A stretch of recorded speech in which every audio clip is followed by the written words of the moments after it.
Hello and welcome everybody, my name is Kev the Dev TV and today we got our week 4 team builder against Glauber and Devin and the Leinster Lapras. Roll the intro.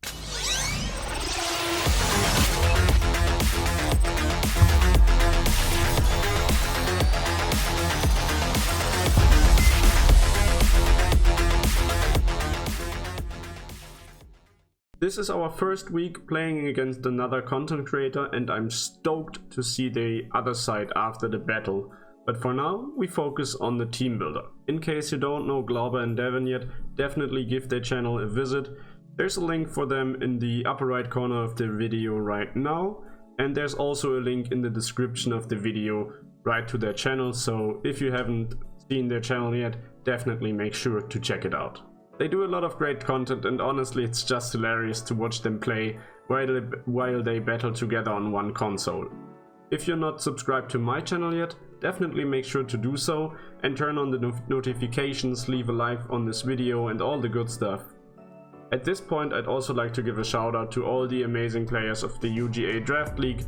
This week in particular I didn't have too much time to prepare a team, so with my first draft in mind I asked for help on the server. For some feedback. There were many people directly reaching out to me and saying, hey, it looks pretty good and here's one small change or whatever. And especially Coach Silent from the Zapping Incursions, who is also playing in my division actually, who even helped me battle against potential Leinster Lapras teams and helped me discover one or two more weaknesses I had in my team. This week is actually going to be super interesting.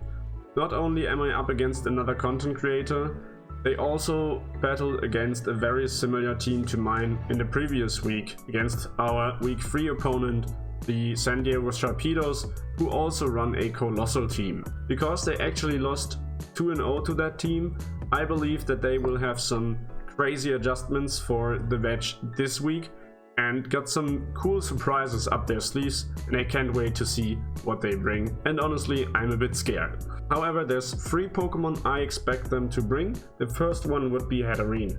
Hatterene is an amazing Pokemon. It gets expanding force spam, especially combined with Indeedee, and it gets Trick Room. It's quite bulky and a super offensive threat, and I did some calcs and it manages to blast through the majority of my team, so I definitely expect to see Hatterene come through, and I think it's also one of the most dangerous Pokemon they could bring against my team this week, so I definitely see Hatterene as one of their must-brings. Pairing well with Hatterene is Indeedee. They got the female version of Indeedee. R.EX has the male version of Indeedee, I believe, and yeah, Indeedee is just excellent support for Hatterene.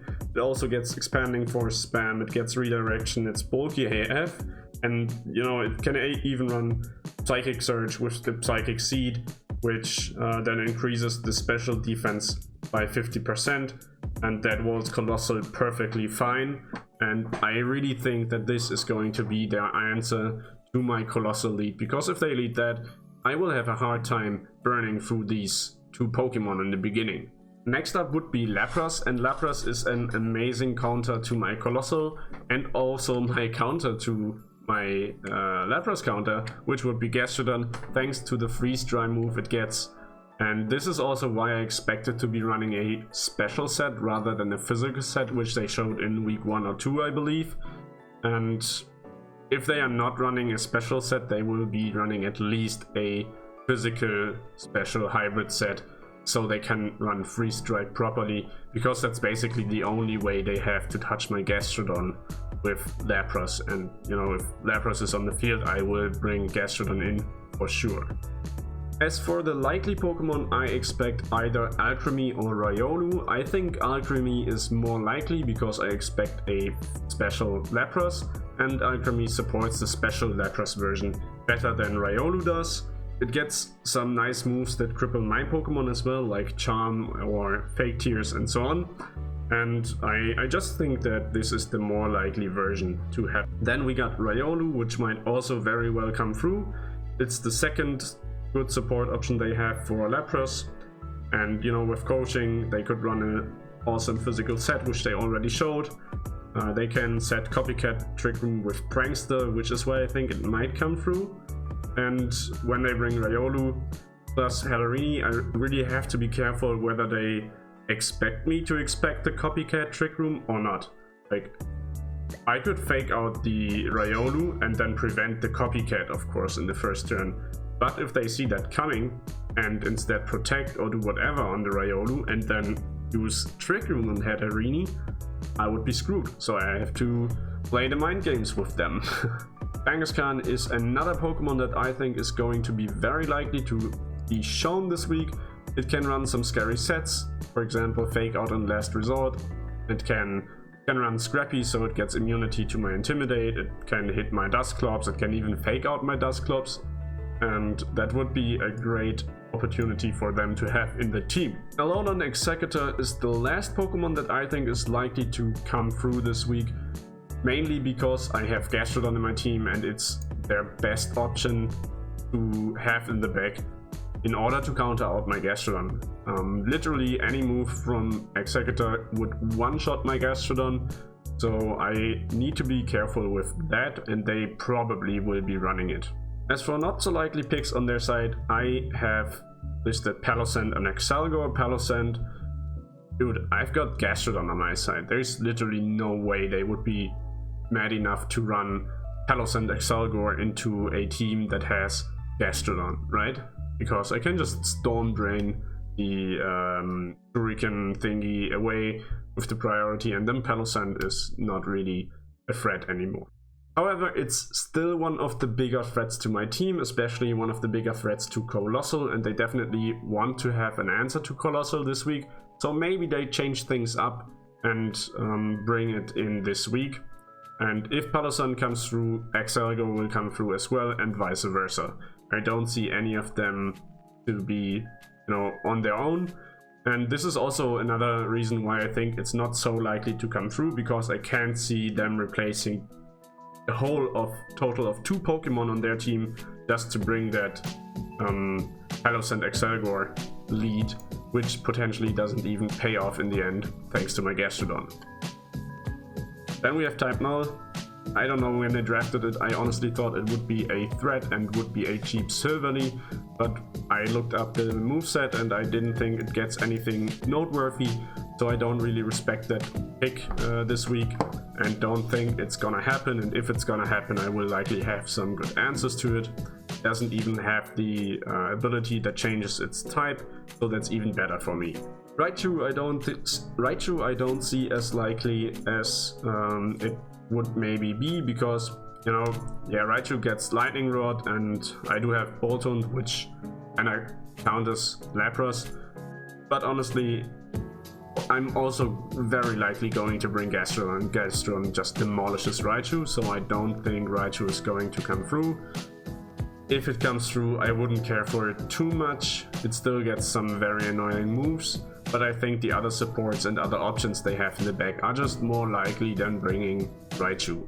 So this week I looked at my team and at their team and I thought, okay, they do have a lot of interesting gimmicks in their team, and I'm sure I didn't think of all of these gimmicks, but I know that my main job this week is to do that and to prevent them from getting up their gimmicks. Some of them would be, for example, Lapras and Coaching, Hatterini and Copycat Trick Room, Hatterini and Indeedee Expanding Force Spam, Fake Out Last Resort, Kangaskhan, or Water Compaction Palossand. If I somehow get to prevent all these crazy different modes, then I think I'm good. Another very viable option in general for them is Trick Room, because most of my team outspeed their team. I don't want to be in that Trick Room situation.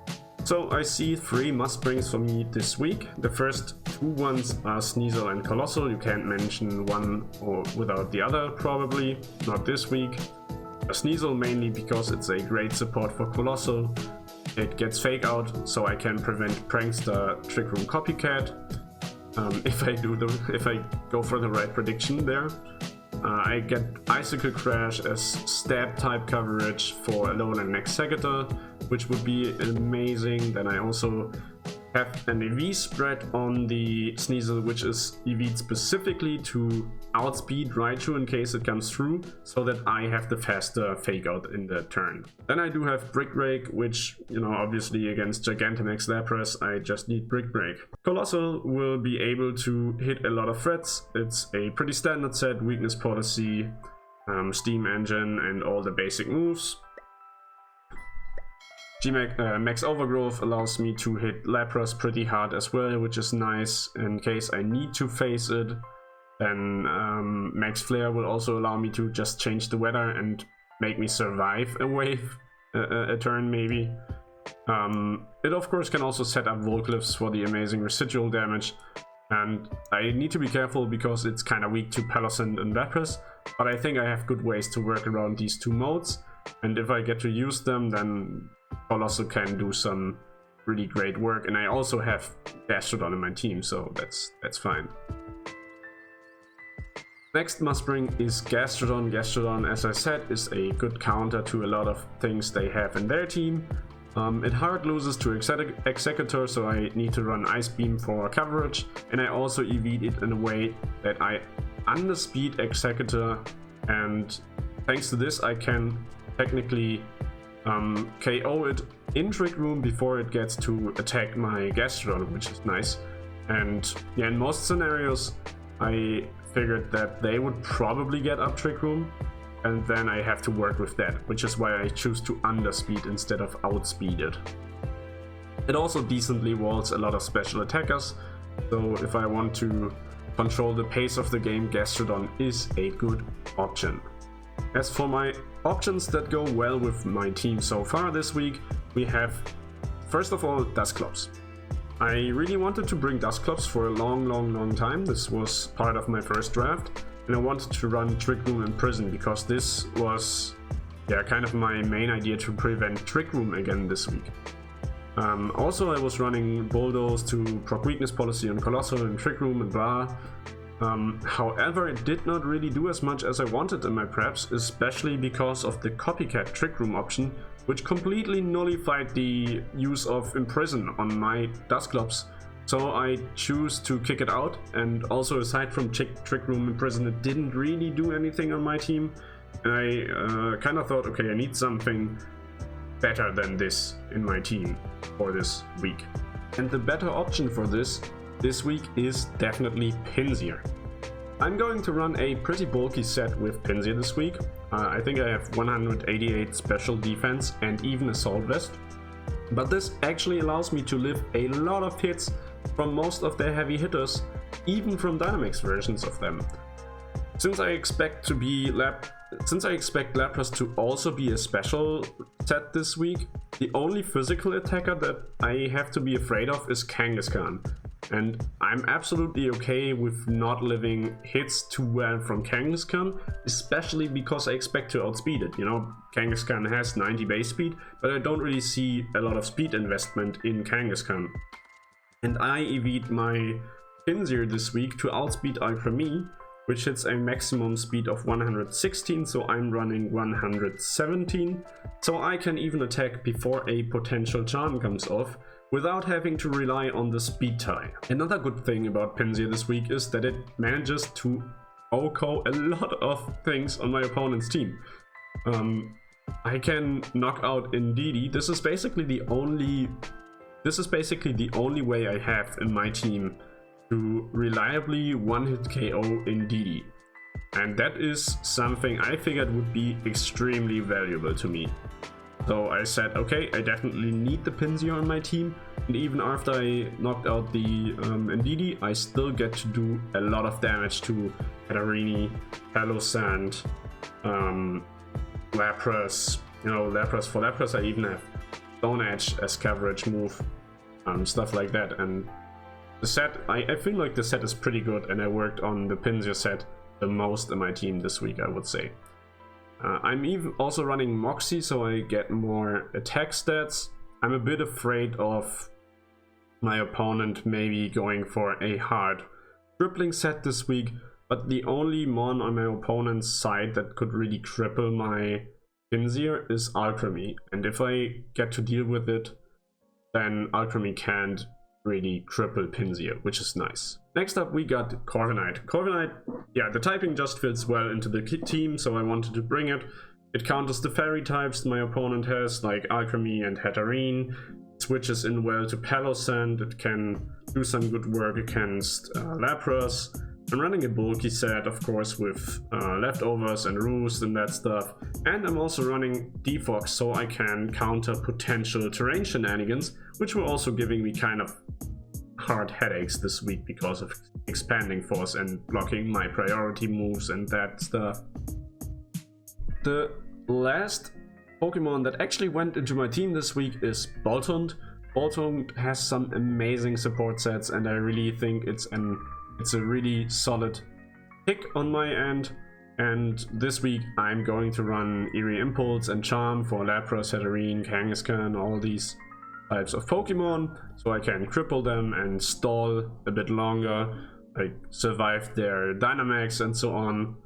Then I got Helping Hand, which enables me to secure some very close KOs that, especially with Pinzier, I otherwise wouldn't get. You know, with Pinzier I kinda took out a lot of attack investment, didn't use Life Orb, didn't use full attack EVs and so on, and this results in quite a lot of the KOs not being as much in my favor as I would like them to be, or not even being one-hit KOs at all. So I said, okay, I really need the Helping Hand this week. And Psychic Fangs, yeah, this, I think it makes sense, especially considering they have Gigantamax Lapras, and I want to burn through these screens as fast as possible. That's also why I do have the Twisted Spoon, which looks kind of weird, but I already have the Sash on Sneasel, and yeah, with this being on Sneasel, I didn't feel like there's something I could really put onto Boltund which would be too useful. Could have put a Berry onto it, but other from the ground type resist Berry, yeah, that didn't really do too much for me in most scenarios, because I would either be a one-hit knockout or live with very few HP and then be a two-hit KO either ways. So a Twisted Spoon is kind of the best of both worlds, because it gets to boost my Psychic Fangs, and with this I actually deal quite some heavy damage with Psychic Fangs as well. I also thought about Electric Terrain a lot this week to counter the Psychic Terrain, but then I figured that I could just lead Boltund and Pinzier. Pinzier one-hit KOs Indeedee, and Boltund Eerie Impulses the Hatterene. This is also why I wanted Pinzier to outspeed my Boltund, because this way Pinzier gets the knockout first, and then Boltund gets to use Eerie Impulse, which is after that not redirected onto the Indeedee from Follow Me, because Indeedee is already KO'd. They might run Sash on Indeedee, but I feel like I got a strong feeling that Riolu might come through for Copycat, Trick Room and stuff like that, and if that's the case, I definitely have the Sash on Riolu. Because I don't need as much or even non-speed investment at all in Boltund this week, I did put some investment into HP, which allows me to live a lot of non-Dynamax hits at least, and even some Dynamax hits. Crawdaunt was my last good option this week. It was even a very solid option, and it's my best option for Palossand. It would OHKO it even with just a knockoff, which is insane, even in Dynamax, I think. And there's just not much he could do against my Crawdaunt, but it's very weak against Hatterene and Indeedee and Alchemy and so on. So the fairy types give it a very hard time. You know, it couldn't even knock out Indeedee if I remember the calc correctly, but Indeedee in return could, you know, just redirect the attack, and then Hatterene could Dazzling Gleam me and I would straight up die, and I didn't want to risk that this week. For the not brings, I see Tsarina, which isn't really useful this week. Lapras checks it, and with the right EV spread on Lapras, I can't even OHKO Lapras, even though I outspeed it, so not really useful. Hitmontop gets wrecked hard by all the Psychic and Fairy types this week, so I don't really see it as useful as it could be, and Drampa is potentially great for example for Alolan Executor, But then again, Hadarini and Alcremie, etc., they just threaten it too much, and I don't intend to run under Trick Room too often, so I don't want to have a too Trick Room focused team either. That's it for the team builder in this week. I hope you enjoyed the video, and if you did, definitely make sure to subscribe to my channel and leave me a like on this video. Thanks for tuning in, and see you next time.